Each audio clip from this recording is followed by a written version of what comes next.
The Conservative and Unionist Party is the greatest political party in the world, and I'm proud to stand here today for its leadership. Under my leadership, I will bring our party experience and strength, and I will get us back to winning ways. But before I say more about my offer to members of Parliament, my plans to empower our loyal and dedicated party members, and my commitment for our party to serve the nation and the British people with professionalism and integrity, I want to thank my fellow candidates, my colleagues, for standing in this leadership contest. Some of you know we've been travelling across the country in recent weeks, debating in good spirits, but importantly, showing the country the very best of our party. And I pay credit to them, because when this contest is over, we'll work together to do what is right for our party and the country.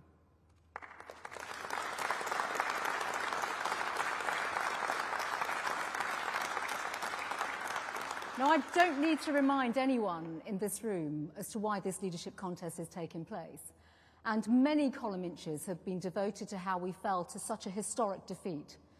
I have heard loud and clear what the British people have had to say, and while we will reflect and learn on the lessons, under my leadership, our party will be firmly focused on the future.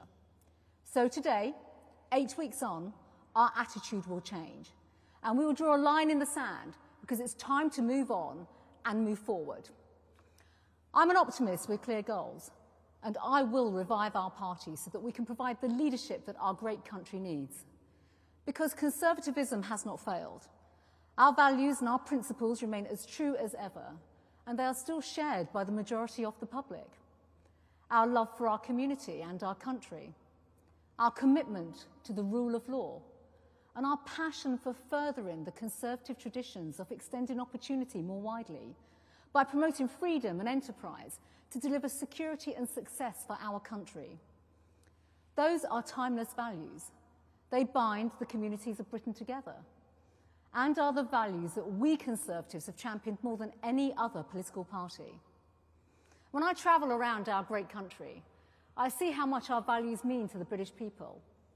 It makes me proud to be British when I see them in action every single day. I see the excitement of a young family getting their keys to their first home and valuing the security that comes with it, just as I did with my first home. I see the great research, inventions and innovations in our universities and businesses. I see the incredible care given to our hospitals, treating and curing conditions which have inflicted pain and suffering on our loved ones. I see inspirational teachers in our classrooms, helping to educate and develop our children. And I see brave police officers bringing order to our streets and confronting the perpetrators of crime. And I see the entrepreneur boldly taking a risk on new businesses, just like my parents did, while working 7 days a week to provide for their family and to give their children the chance to fulfill their dreams and achieve their potential.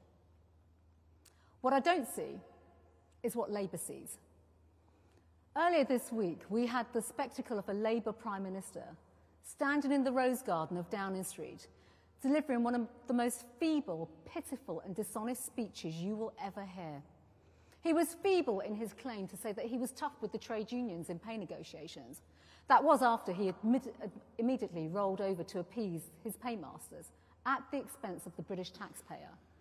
He was pitiful to claim that he is locking up criminals after spending years in Parliament voting against tougher prison sentences for violent criminals and sex offenders, and campaigning to block the deportation of dangerous foreign national offenders. He was completely dishonest with his complaints and his claims about the British economy that he has inherited, which were clearly made to justify his nasty financial assault on the very people who deserve dignity in their retirement and who have spent their working lives contributing to the very fabric of our nation. That's our parents and our grandparents. From the painful and damaging tax rises upon Britain's hard-working families and businesses that we now know are coming, to the rot and the corruption of Starmer's cronies being appointed to the civil service, all we have seen over the last 56 days is a Labour government of self-service, politics without principle.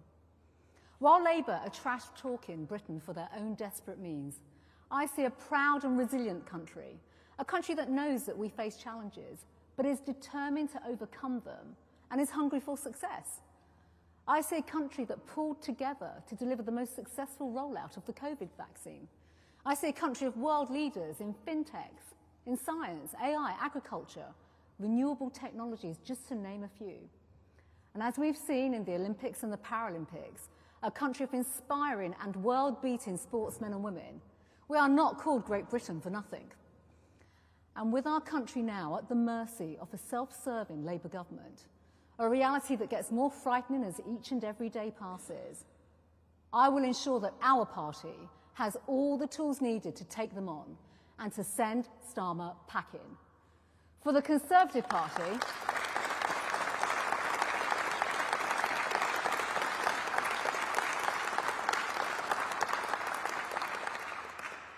for it is our party, the Conservative Party. Unlike Labour, politics has always been about something much more than gaining power. It has been about serving the nation. We are a patriotic party, a national party who believes in the union and the matters which concern hard-working people every single day. And I will lead us from opposition to government so that we can serve the British people again and give them back the freedoms and the dignity that Labour would take away from them. And to do that, we will work with one team, with one voice, and with a meritocratic team built on our collective skills and experience. My clear offer to our Conservative parliamentary colleagues is this: support me to be our next party leader, and I will lead you and support you to be the success we all want to see for our country and for our party. The professionalism I will bring to the party will restore our ability to campaign so that you can be leaders in your communities and take on and defeat the other parties challenging us from wherever they come on the political spectrum. The Reds, the Yellows, the Greens, and that non-Conservative shade of blue which occasionally pops up at election time.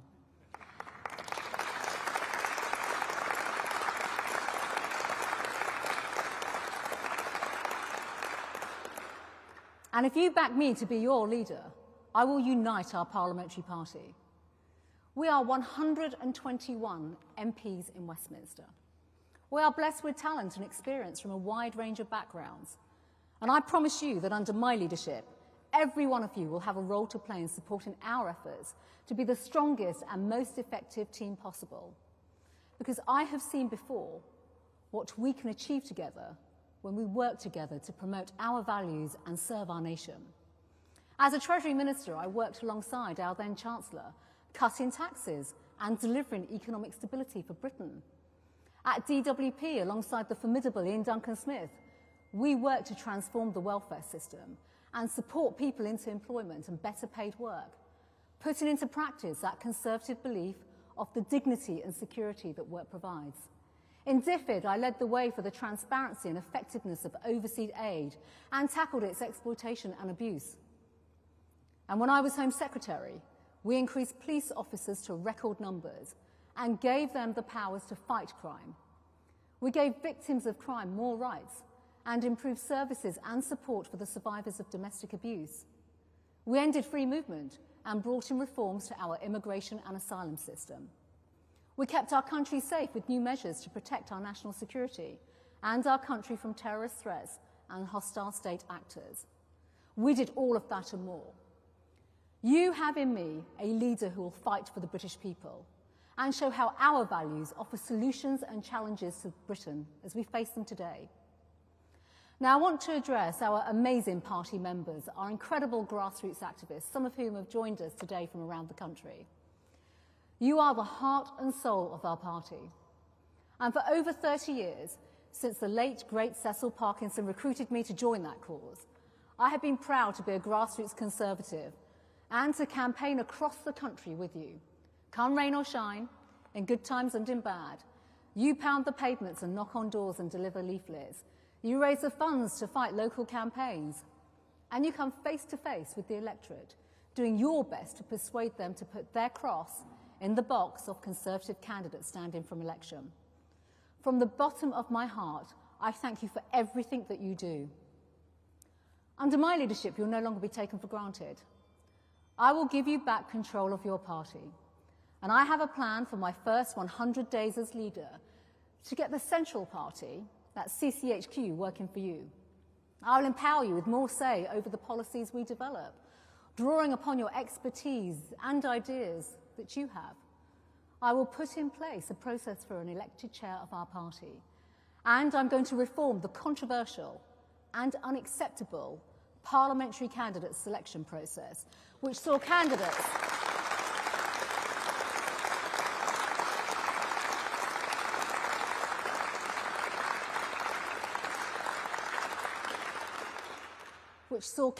imposed upon local associations, parachuted down because they were chosen favourite. What CCHQ will do is to support the vetting, the training and the development of candidates, support you all to recruit the brightest and the best to put themselves forward to stand for our great party, and support local associations in target seats to select the candidates you want within the next 2 years so we can lead our Conservative communities back in that fight back for our party. But our fight back is more than just winning back the seats at the next general election. Under my leadership, our party will fight to win seats across every level of government. And that starts next year with the local elections. We have some brilliant leaders in local government championing Conservative values.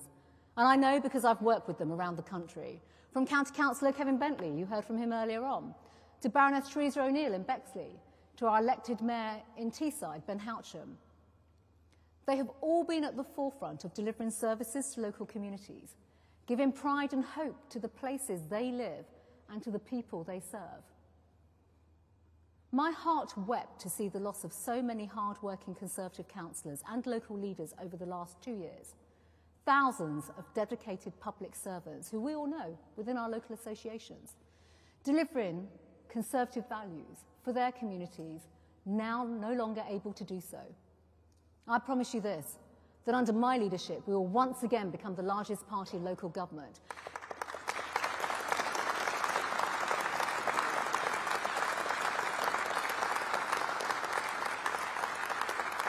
That's not all. We will campaign to hold the seats that we have, campaign to win back the seats that we have lost, and I will not stop at campaigning to get Conservative councillors elected. I know the incredible work that our Conservative Police and Crime Commissioners do. We have some here today, like Roger Hurst, Alison Hernandez, Rupert Matthews, Caroline Henry, David Lloyd, and Andrew Snowden, who is now one of our MPs. I've seen what they have done to recruit more police officers to fight crime and support the victims of crime. We lost too many of them in May's elections, and I'm going to campaign to get Conservatives back into those roles.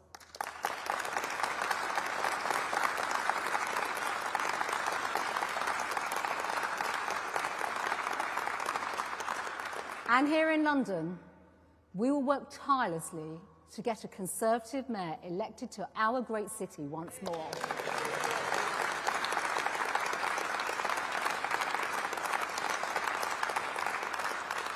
I want to put to an end Sadiq Khan's high taxes, his soaring crime rates, his war on motorists, and the rotten governance that's taken place across our great capital city. And it is because we are the Conservative and Unionist Party that under my leadership, we will support colleagues in Wales and in Scotland to get them ready to fight the elections in the Senate and the Scottish Parliament in 2026. Now, I was in Scotland last week, and I cannot tell you how much damage the divisive and the corrupt nationalists have done to that proud nation. While they have obsessed over independence and camper vans, Scotland has suffered with failing educational standards in what was once a great system. Scotland has the highest rate of drug deaths in Europe, and Scotland has the highest tax levels than the rest of the United Kingdom. The people of Scotland deserve better, and we will offer them a brighter future.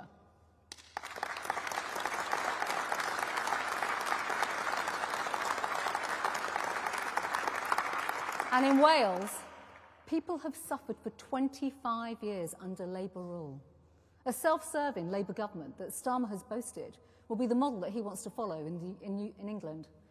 With public services performing so poorly in Wales, with Welsh businesses battling government burdens, bureaucracy and outright hostility to enterprise, and a self-serving Labour government only interested in spending £120 million of taxpayers' money increasing the size of the Senate and giving Wales more politicians. I will work with our party in Wales to expose the failure of Labour. Now, to our members, wherever you are across our union, I say this: support me to be our next leader, and I will turn our party into a professional, competent election-winning machine. I'll make you proud again to wear our blue rosette and go out there and campaign for our great party.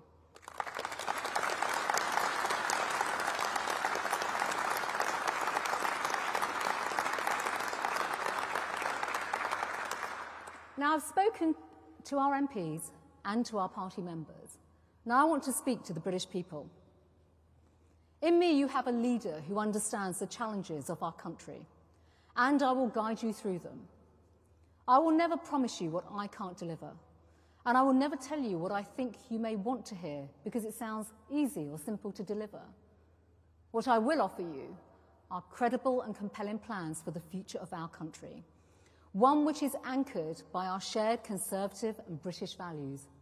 That is why I will always fight for your freedoms: free speech, free enterprise, and the freedom to keep more of what you earn and to live your lives how you choose. That's why I will always champion innovation over regulation, technology over taxation when it comes to improving our energy security. And that's why I will always stand up for law and order and strong border controls. That's why I will always support people across Britain to have their say about the future directions of their community. And that is why I will always promote choice and opportunity over state control. In me, you have a leader who offers you experience and strength, and who has spent their life fighting and winning battles. You do not get to stand here in my shoes if you have not faced down adversity, dealt with setbacks, and got through some difficult times. You might even say that those experiences have given me a core of steel. And in me, you have a conservative leader, motivated by values and a lifetime of public service. For my record of public service did not begin in May 2010 when I was elected Member of Parliament for Witham, nor did it begin when I worked with William Hague to put the fire back in the belly of our party after 1997. It began more than 40 years ago, working in my parents' shop, serving customers on the shop floor, helping in a small family business at the heart of their local community, and being sent out on my bike by my father to deliver groceries and to check on regular customers who may not have been seen for a while. I am proud of the public service I gave 40 years ago, as I am of the public service I have given in one of the great offices of state. Public service is not just a phrase or a soundbite for me. It is ingrained in every fibre of my being, from working on the shop floor to being a proud mother, to standing up and representing the part of Essex that I stand in, and to putting our national interests first in government. I will always give committed and dedicated service to our country. And under my leadership, the Conservative and Unionist Party will serve every part of the United Kingdom with professionalism. We will work with humility to earn back your trust, and we will be one united team with one voice, promoting our shared values, serving our nation, and we will unite to win. Thank you, everybody. Thank you.